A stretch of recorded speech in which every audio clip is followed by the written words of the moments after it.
सबसे पहले in advance whenever you are starting the chapter, आपको चैप्टर स्टार्ट करने में इसके अंदर एक्चुअल में है क्या क्या, व्हाट इज इनसाइड दिस, आपको पहले ये पता होना चाहिए।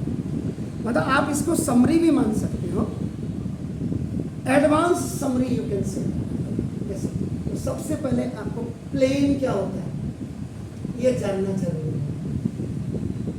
तो it is a flat surface, ये एक फ्लैट सरफेस होता है विच x tends infinite in all direction या इन्फिनाइटली इन ऑल डायरेक्शन, अनंत इसकी कोई सीमा नहीं, इट इज लिमिटलेस। तो the surface of a sheet of paper, the surface of the smooth green आपका बोर्ड, अब सब जैसे मैंने कहा आई हैव टेकन दिस, ये मेरा जैसे बोर्ड है this, I can extend it on the right side, on the left side, on the top, at the अपना बॉटम, कहीं भी मैं आपको इनफाइनाइटली मैं इसको ऑल डायरेक्शंस में आपका एक्सटेंड कर सकता हूँ। So the surface of a sheet paper, the surface of your book, the surface of your table, आपका नाम this at the top, some examples of the plane, ये पूरा plane, this is the plane, ये ऊपर plane आपका, इतना portion आपका plane होता है। तो ना इसके मतलब another one is coordinated, coordinated this the axis, the coordinate axis, actually coordinate axis आपका नाम, it is just the combination of आपका नाम two coordinates, coordinate, एक दूसरे को आपका नाम कोऑर्डिनेट करना, समझौता करना, इसमें आपका क्या होता है, एक एब्सिशा होता है और एक ऑर्डिनेट होता है, एक्स और वाई।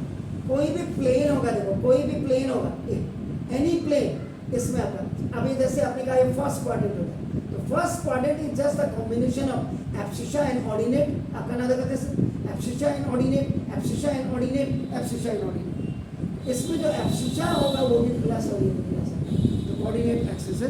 ये ऑर्डर्ड पेयर होता है, basically it is ordered pair, it is an ordered pair.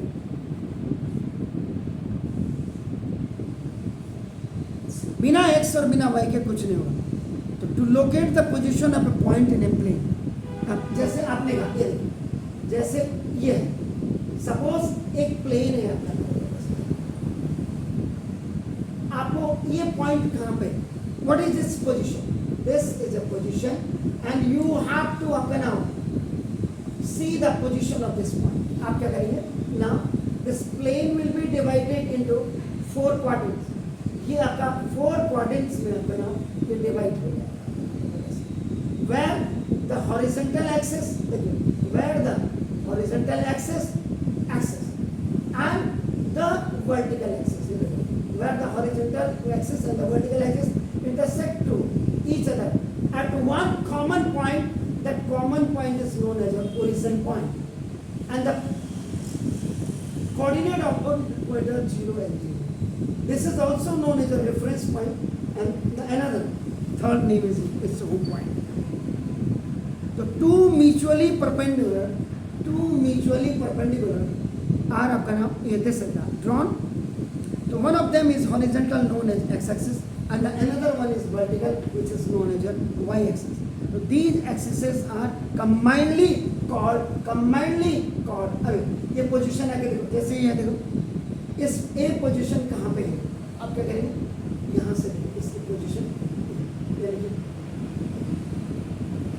ये देखिए ये यहाँ से यहाँ वाई एक्सिस पे किस हाइट पे है और इसकी हॉरिजॉन्टल डिस्टेंस क्या है, देखो ये अगर एक्स और वाई, यानी कि अगर आपने कह दिया कि सर ये यहाँ पे 3 सेंटीमीटर और यहाँ 3 सेंटीमीटर, तो स्क्वायर वाला पॉइंट एक्स भी 3 और वाई भी 3 अगर आपका होता है। इसके बाद origin, the point of intersection of two axes are known as the origin point. तो थर्ड आपको इसके बारे में जानना होगा, ओरिजिन क्या होगा, ओरिजिन जहाँ जैसे आपका बर्थ प्लेस क्या है, birth place is a origin, इसके बारे में आपका नाम आता है क्वाड्रेंट,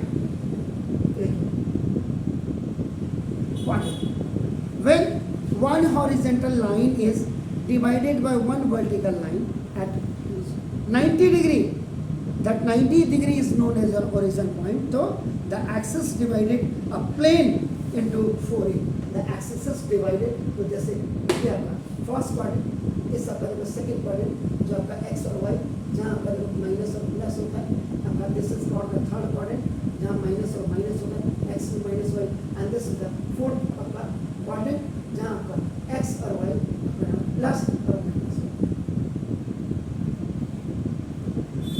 ये आपका the axis divide a plane into 4 parts, it called आपका क्वाड्रेंट आपका।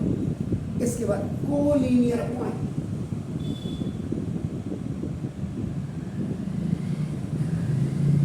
संरेख बिंदु जिसको कहते हैं, संरेख सुपुत्र, मम्मी पापा की सेवा जो करे वो सुपुत्र है, और जो मम्मी पापा को घर से धक्का मार के निकाल दे वो कुपुत्र है।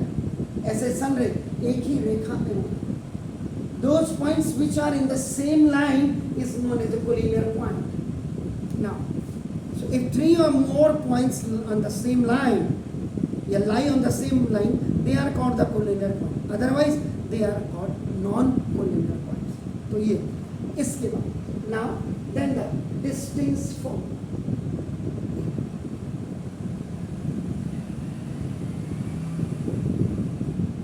अब distance form देखिए,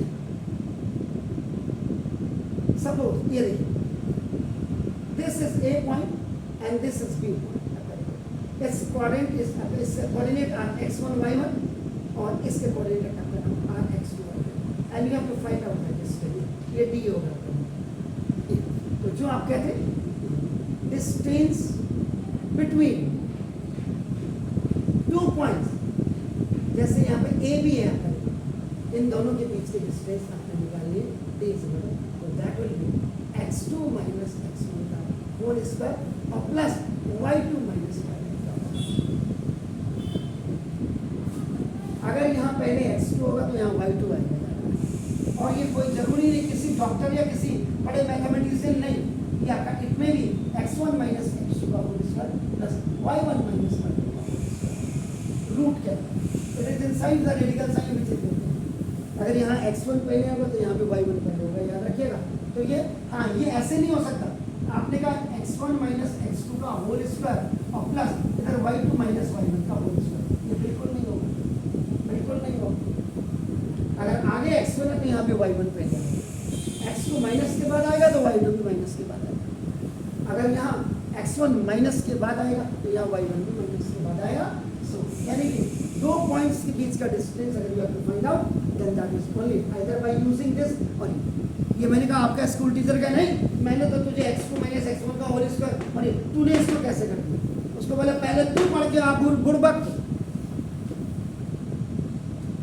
ना। तो ये आपका इसको कैसे प्रूव करना है ये मैं आपको बताऊं, और इसी में आपका रिमार्क if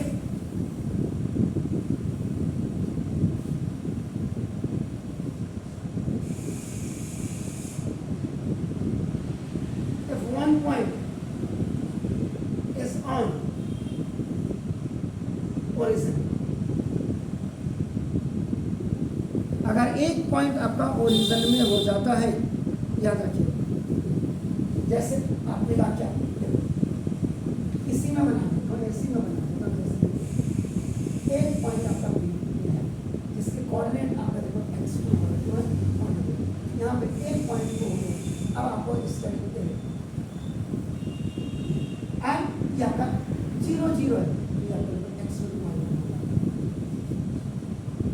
या किसी डॉक्टर ने ये नहीं कहा x2 y2 लो, आप इसको x और y भी लो, ऐसा कुछ हार है, ये 0 0 है, इसको आपका, तो ये आपको पहले क्लियर होना चाहिए उस समय आपका जो है when one point is the origin, if one point is on origin, ये आपका origin point पे है, तो उस समय आपका देखना distance between PO इस ये आपका क्या हो जाएगा x2 का स्क्वायर और प्लस y2 का स्क्वायर, या और आप इस पर इससे लिख सकते हैं x1 का स्क्वायर और प्लस y1 का स्क्वायर, एक पॉइंट आपका 0 0 हो जाएगा, तो x2 माइनस 0 का स्क्वायर और प्लस y2 माइनस 0 का स्क्वायर, तो x2 का स्क्वायर और प्लस वाई प्लस, तो ये अपना, तो मतलब कोई भी चैप्टर ऐसे नहीं है किताब खोलो और मास्टर ने पढ़ा, नहीं, पहले आप इनको देखो, अब इसके बाद ये हो गया। अब नेक्स्ट आपका जो है 1 2 3 4 5 6 ये 7 पॉइंट और ये आपका 8 पॉइंट। अब अगर if 3 points are collinear,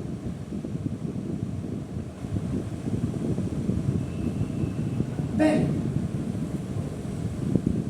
only and only 3 conditions, one of the 3 conditions, इनमें से कोई एक कंडीशन होगी इन 3 में से, या तो क्या होगा A B plus B C is equal to C A होगा, या अपना A B plus C A is equal to B C होगा, या अपना B C plus C A is equal to B. इसका मतलब you will use the distance formula, applying distance formula। अब आपने डिस्टेंस फॉर्मूला अप्लाई किया और इसके भी दो हैं कोलिनियर, एक आपका 0 बात तो मैं बताऊंगा, अभी मैं इसी को बता रहा हूँ। इसमें है the sum of distances of any two is equal to the third one, therefore A, B, C are अगर किन्हीं भी दो साइड्स का सम, अगर आप किन्हीं भी दो लाइंस का सम अगर थर्ड के बराबर आपका होता है तो वो आपका कोलिनियर पॉइंट जाता है। आप इसके बाद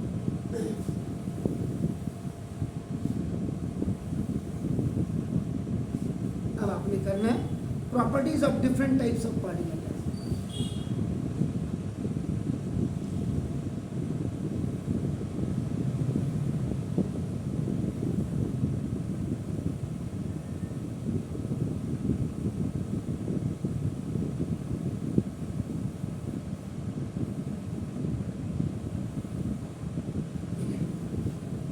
अब जैसे आपने कहा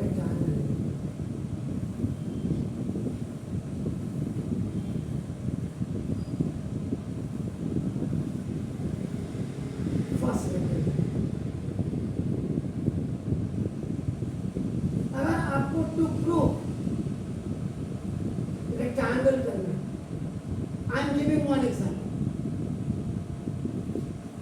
इसमें क्या होगा, आपको क्या निकालना पड़ेगा, length of A B is equal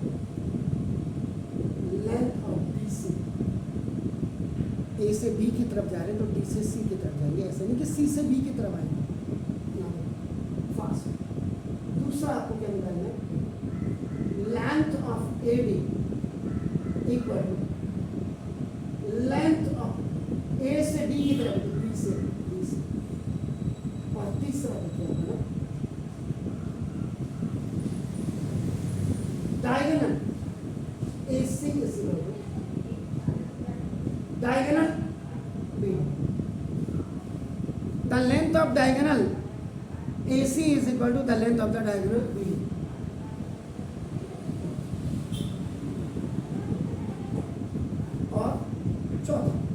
angle A is equal to angle B is equal to angle C is equal to angle A, each 90 होना चाहिए। The rectangle in a rectangle opposite sides and diagonals are equal. अगर ये condition आपकी नहीं है, ये और जगह भी करनी पड़ती है, याद रखिएगा। ट्राइंगल में अगर होगा तो ट्राइंगल में ये प्रूव करना पड़ेगा, लेकिन कोऑर्डिनेट ज्योमेट्री में ये प्रूव नहीं करना पड़ता। एंगल यार तो ऐसे कर सकते हैं, ये दोनों को 90 आप को इंटीरियर एंगल से कर सकते हैं ना, लेकिन ये यहाँ मैंडेटरी नहीं है ये, लेकिन दीज 3 आर मैंडेटरी। इसके बाद देखिए इसी में स्क्वायर अगर आप करेंगे,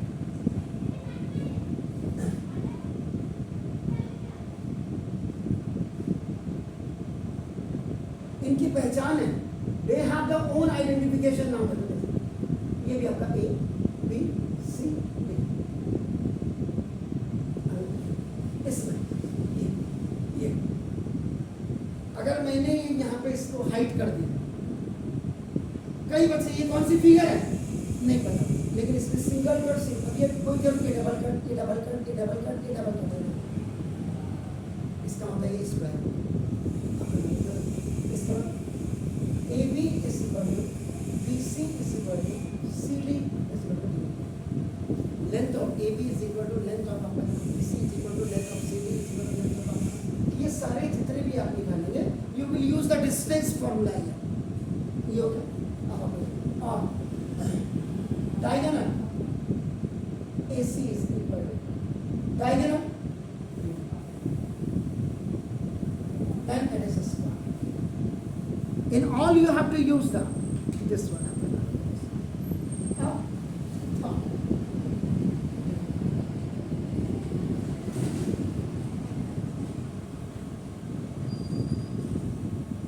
What is the name of this figure? Parallelogram. Parallelogram, टांगे ले लो ग्राम में, किलो में नहीं। तो ए बी सी, इसमें भी बिल्कुल अपोजिट साइड्स आर इक्वल होता है। देखिए इसमें क्या होगा आपको, length of A B is equal to length of B C, पहला। दूसरा length of AD is equal to length of this BC, so is AD और अभी तो BC। और तीसरा length of AC is equal to length of BD। ये आपका diagonal मैंने पूछा।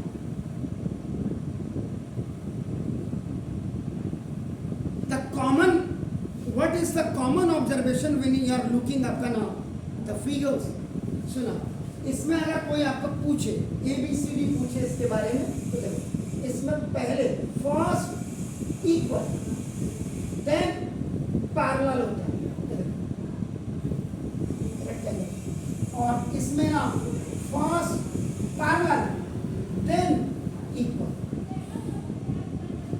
वैसे अगर फिगर के हिसाब से, लेकिन यहाँ आप कोऑर्डिनेट ज्योमेट्री पढ़ रहे हो, इसको भी दिमाग में रखना, फिगर को ये इसमें और इसमें देखो, ये दोनों फर्क आप करेंगे, लेकिन इसमें लेंथ है, इसमें देखो डायगोनल, इसमें इक्वल है, and the length of the diagonal AC is equal to the length of the diagonal BD।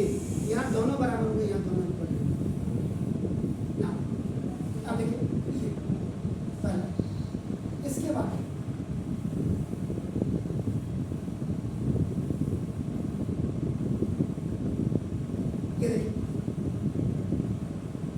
this is equal to this is equal to this is equal to this one, all are equal, then what is the name of this figure?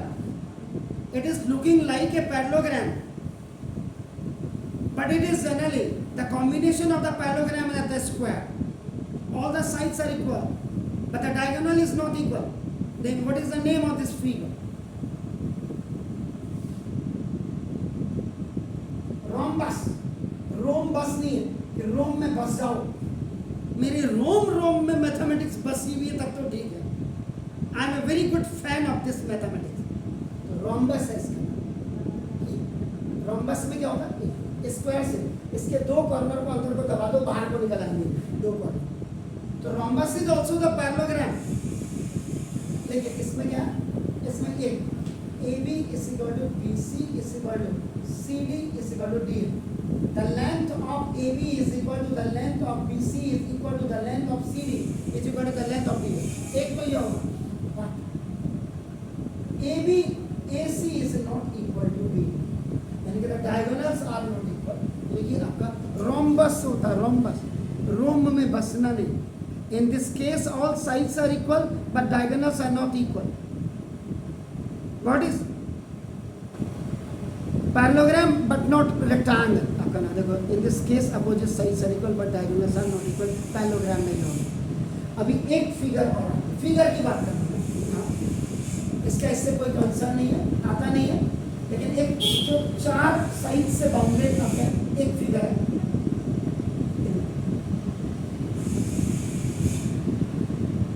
इसको क्या करते हैं, AB is parallel to DC and देखो AD and BC are 2 non-parallel sides, ये दोनों parallel sides हैं। तो this figure is known as trapezium, trapezium।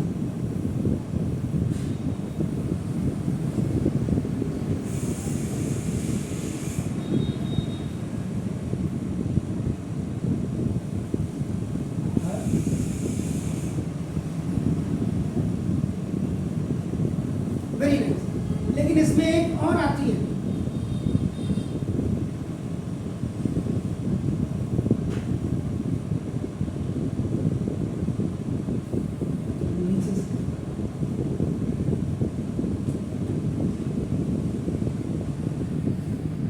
two non-parallel, AD and BC are 2 non-parallel sides, and ये दोनों parallel, ये दोनों sides आकर इसको कहते हैं आइसोसेल्स ट्रेपेजियम। इसका कोऑर्डिनेट में डिस्टेंस फॉर्मूले से कोई ताल्लुकात नहीं है, याद रखिए। आती है 4 ही फिगर या आपकी triangle sign, equilateral triangles, isosceles triangles, scalene triangles, right angle triangles, right angle isosceles triangle भी आप कहा सकते हैं। Getting my points? आपका देखिए ये आपका आइसोसेल्स ट्रेपेजियम भी आपका। पहले एक लुक आप इसमें करो, मेरा दूसरा बोर्ड होता तो मैं उसको भी यूज़ करता आपका। नाउ देखिए, देन इसके बाद आपका ट्राइंगल्स आता है, ट्राइंगल्स इधर से करते हैं।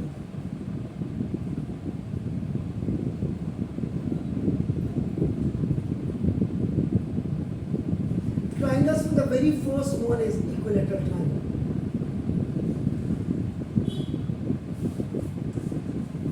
Equilateral triangle, इसमें आपको क्या करना है, आपका देखो AB is equal to BC is equal to CD कर देंगे। The length of first side is equal to the length of the second side is equal to length of third side. तीनों इक्वल है। It will prove that, to prove अगर आपका equilateral triangle isosceles triangle, इसमें AB is equal to BC is not equal to अपना CA भी हो सकता है, ये A लिखना था मैंने, D लिख दिया, सॉरी, क्या करेंगे। BC is equal to CA is not equal to अपना देखो, this is AB भी हो सकता है, and AB is equal to आपका AC is not equal to अपना BC, यानी the sum of the length of one side is equal to the length of the another side but not equal to the third side, तो वो आपका isosceles. इसी में आपका ना scalene, scalene में AB is not equal to BC is not equal to CA, तीनों की लेंथ आपके डिफरेंट हो जाएगी, नॉट इक्वल हो जाएगा। इसके बाद चौथा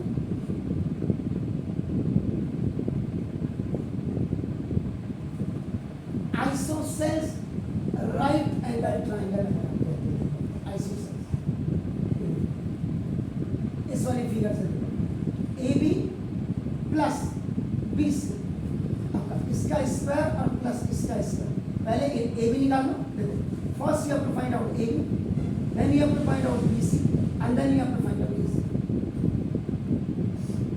देखिए, तो उसके बाद आपका the sum of square of any the sum of square of two sides is equal to the square of the hypotenuse, तो ये आपका पहली चीज।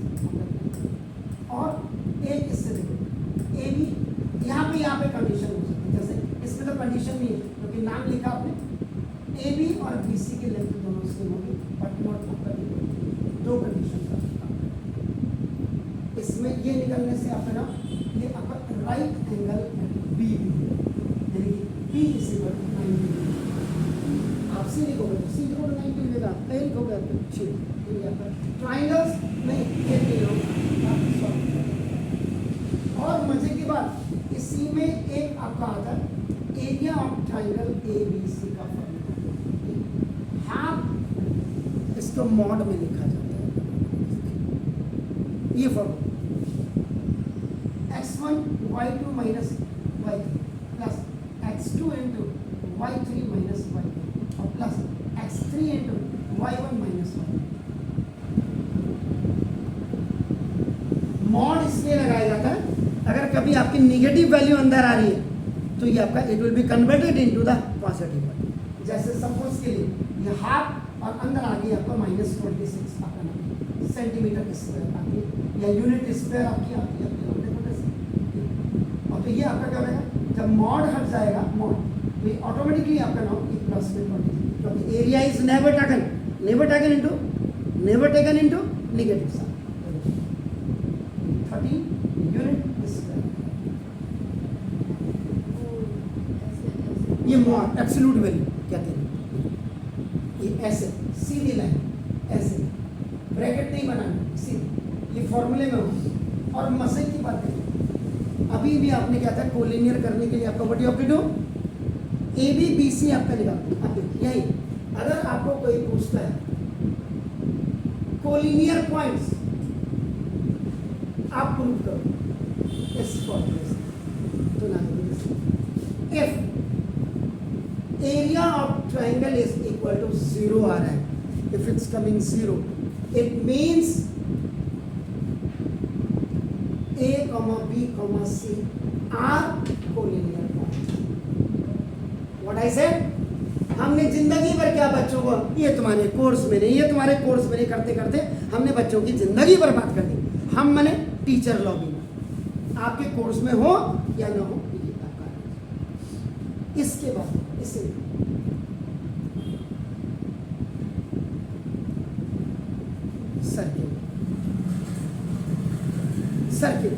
सर्किल में आप करेंगे आपका ए पॉइंट, बी पॉइंट और सी पॉइंट लेंगे, इसने क्या दिया और ये सेंटर इसने x1 y1, देखिए ये x2 y2 और आपका x3 y3 पॉइंट है। आपने उसे क्या दिया कि नाम ओ बी इज रेडियस को प्रूव कर, या O A is equal to radius को प्रूव कर, या ओ सी, इसका मतलब O A is equal to O B is equal to O C is equal to radius of a circle. इसमें आपका ये भी डिस्टेंस फार्मूला, ये भी डिस्टेंस फार्मूला, ये भी डिस्टेंस फार्मूला होगा। इसकी सबसे बड़ी खासियत क्या होती है, इसमें पहले आपको क्या करना पड़ेगा, O A is equal to O B एक साथ प्रूव करना पड़ेगा, या ओ ए को अलग कर दो, ओ बी को अलग कर दो, ओ सी को, लेकिन बात को आपको O A is equal to O B करना पड़ेगा, या ओ ए इज इक्वल, एक तो ये करना ही पड़ेगा।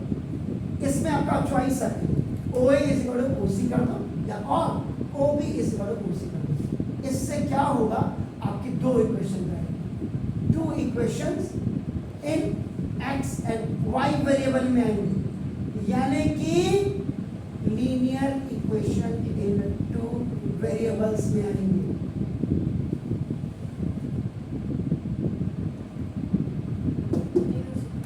समझ गए, linear equation in two variable, उनको देन आप सॉल्व करेंगे, सॉल्व इक्वेशंस को, आपका रेडियस फाइंड हो गया। रेडियस निकालने के लिए आप क्या करेंगे, अब इनको ओ ए से निकालो या और ओ बी से निकालो या और ओ सी से निकालो, यानी कि कहने का मतलब एक्स की वैल्यू रखो या वाई की वैल्यू रखो, x1 की वैल्यू रखो या x2 की वैल्यू, जैसा भी सूटेबल हो, क्योंकि इसमें जो सेंटर होगा वो आपको x का वैल्यू लेना पड़ेगा। देखिए तो इसको कहते हैं ना O is equidistant from A, B and C point। थोड़ा सा ये जो आप मुझे यहाँ पे पूछ रहे हैं, ये राइट एंगल ट्रायंगल में देखो, AC का square hypotenuse is equal to base का स्क्वायर प्लस परपेंडिकुलर का स्क्वायर रूट। इसको लिखने के भी तरीके होते हैं, बी से सी की तरफ, बी से ए की तरफ अगर लिखते हैं, इसको पाइथागोरस थ्योरम कहते हैं, पाइथागोरस थ्योरम या ट्रिप्लान। ये मैंने आपको एक्स्ट्रा बताया। अब इसमें जो मेन है आपका, बस थोड़ा सा नहीं तो रुक जाइए, इनको चैप्टर है सेक्शन फॉर्मूला। इसमें इंटरनल सेक्शन फॉर्मूला है आपके पास।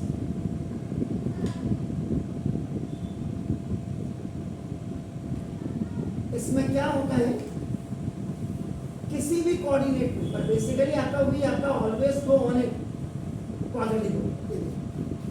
Look AB is divided by a C point. देखो the coordinate of its x1 y1, देखो ये आपका x और y, and its coordinate is आपका देखो x2 y2, and the ratio between AC and BC is m ratio करना पड़ेगा। By section formula we find out the coordinates of the point which divides the line segment joining the two given points in a given ratio internally कहते हैं। आपको इस फॉर्मूले से m ratio n भी निकाल सकते हैं, इससे आप x1 y1 भी निकाल सकते हैं, इससे आप xy भी निकाल सकते हैं, इससे आपका x2 y2 भी निकाल सकते हैं।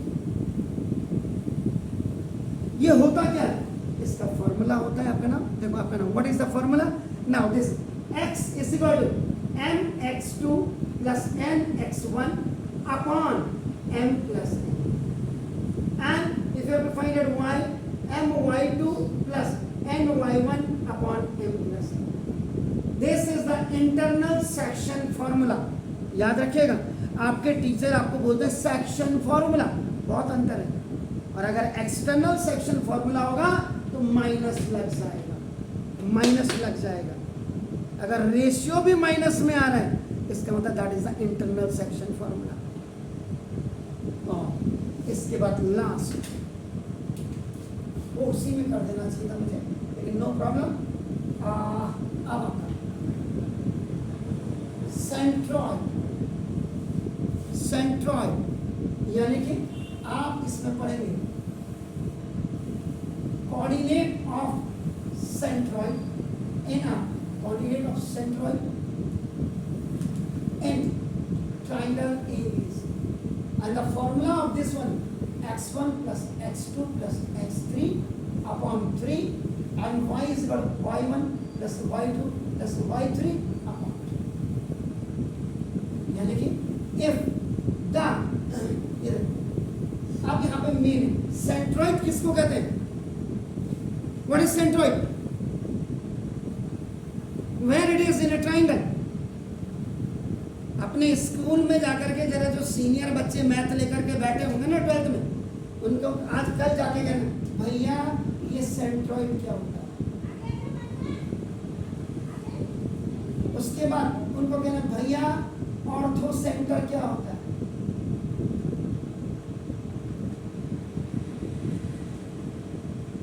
भैया इन सर्किल क्या होता है, और भैया सर्कम सर्किल क्या होता है। ये 12th के किसी भी बच्चे को यहाँ पे पकड़ करके पूछ लीजिए जरा, बाहर खड़े होकर, किसी को पता हो ना हो, सीडलिंग के बच्चे को जरूर पता हो। पहले आप पता करके आओ, मैं तो अभी सेंट्रॉइड की बात कर रहा हूँ। सेंट्रॉइड ये देखिए, खाली पास होना हो गया बच्चों का मकसद, और कुछ नहीं देना। A B C, ये देखिए, the coordinate of A is this, the coordinate of B is this one, and the coordinate of आपका देखो this A।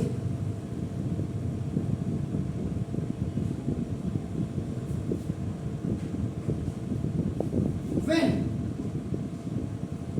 the, इसको बता देता हूँ, when the medians of a triangle is intersected in the ratio of 2:1, ये देखिए 2:1, 2:1,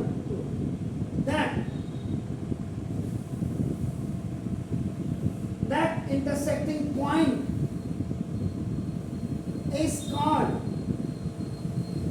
centroid, centroid, and denoted by G, and its coordinates are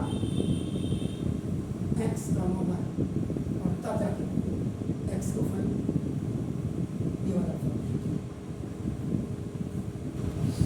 इतनी चीजें आप पढ़ोगे, इतने आपका टॉपिक्स आप पढ़ोगे, ये कोऑर्डिनेट्स ज्योमेट्री में। कल मैं आपको 3 फॉर्मूले प्रूव करके बताऊंगा, ठीक? 3:30 बजे हमारी मुलाकात होगी। Have a nice evening to you.